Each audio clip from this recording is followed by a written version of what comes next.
Prinsip lama yang membenarkan retrenchment pekerja mengandung atas alasan bona fide redundancy tidak lagi boleh digunakan. Nama saya Alisha, seorang peguam buruh di Louis Liao Chambers and Employment Law Firm in KL.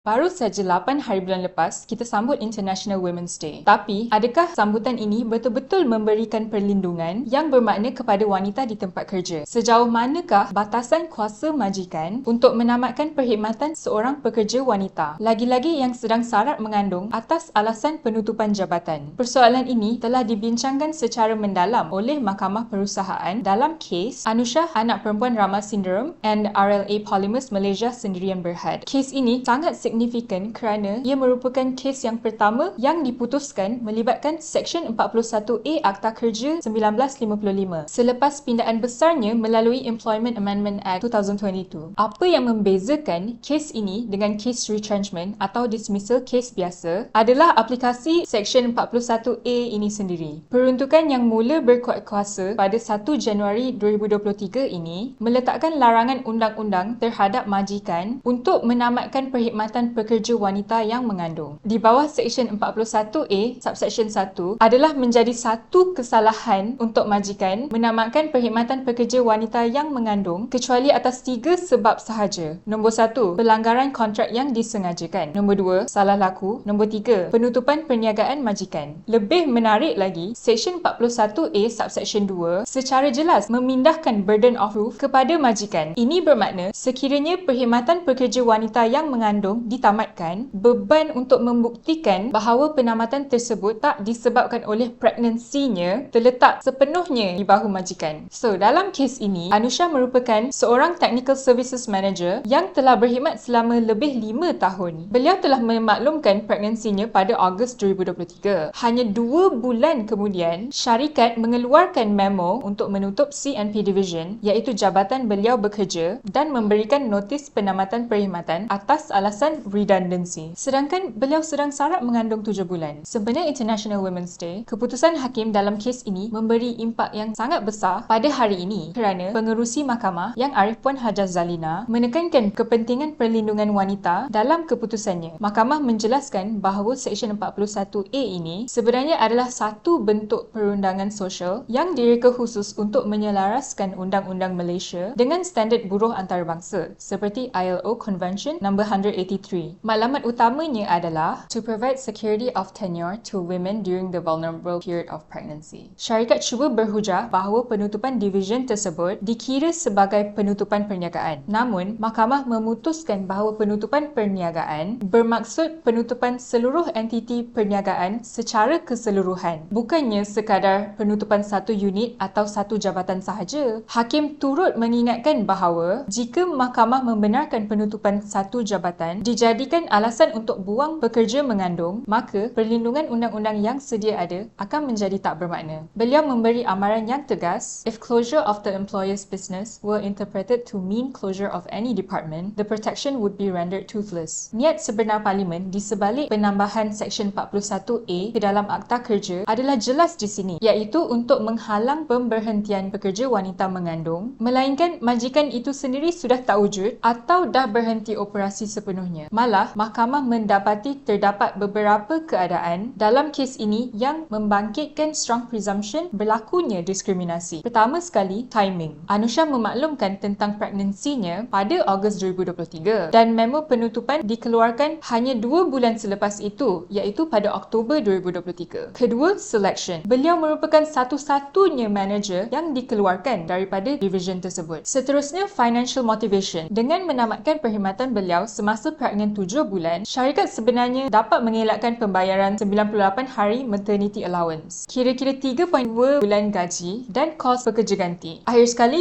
refusal to redeploy. Keengganan syarikat untuk memindahkan beliau ke division lain walaupun kontrak beliau membenarkannya menunjukkan niat syarikat untuk membuang beliau secara spesifik. Syarikat cuba menggunakan kes 2004 seperti Boral Plasterboard Malaysia Sendirian Berhad dan Nur Zalila Talib untuk menyokong tindakan mereka. mereka. Namun, majikan tidak lagi boleh bergantung pada prinsip dalam kes tersebut untuk menghalalkan retrenchment pekerja mengandung. So, pindaan tahun 2022 ini telah mengubah landscape undang-undang kita secara keseluruhan, di mana alasan redundancy biasa kini sudah tak boleh diguna pakai atau no longer good law apabila berhadapan dengan perlindungan mutlak yang diberikan oleh Seksyen 41A. Akhirnya, Mahkamah memutuskan pembuangan kerja Anusha adalah tidak adil tanpa sebab atau alasan yang munasabah, dan Mahkamah awardkan Anusha pampasan yang maksimum sekitar RM250,000. Jadi, apa yang kita boleh belajar daripada kes ini? Pertama, perlindungan wanita mengandung adalah mandatory. Sempena bulan ini, majikan harus sedar bahawa undang-undang kini telah menetapkan standard yang sangat tinggi. Syarikat tak boleh gunakan alasan penutupan jabatan sebagai pintu belakang untuk membuang pekerja mengandung. Kedua, landscape perundangan dalam perkara ini telah berubah sepenuhnya. Prinsip lama yang membenarkan retrenchment pekerja mengandung atas alasan bona fide redundancy tidak lagi boleh digunakan jika ia bercanggah dengan Seksyen 41A. Majikan perlu sedar bahawa selagi syarikat masih beroperasi, syarikat memikul tanggungjawab untuk mengekalkan pekerja mengandung tersebut, termasuk melaksanakan redeployment jika perlu. I harap korang dapat pelajari sedikit sebanyak daripada video hari ini. Ingat, International Women's Day bukan sekadar disambut begitu sahaja, tapi tentang memastikan hak dan maruah wanita, termasuk di tempat kerja, sentiasa dipelihara oleh undang-undang. Kalau ada soalan, bolehlah tinggalkan komen anda di bawah atau WhatsApp kami. Jangan lupa follow Louis Liao Chambers di Instagram ataupun YouTube untuk ketahui lebih banyak ulasan kes undang-undang buruh.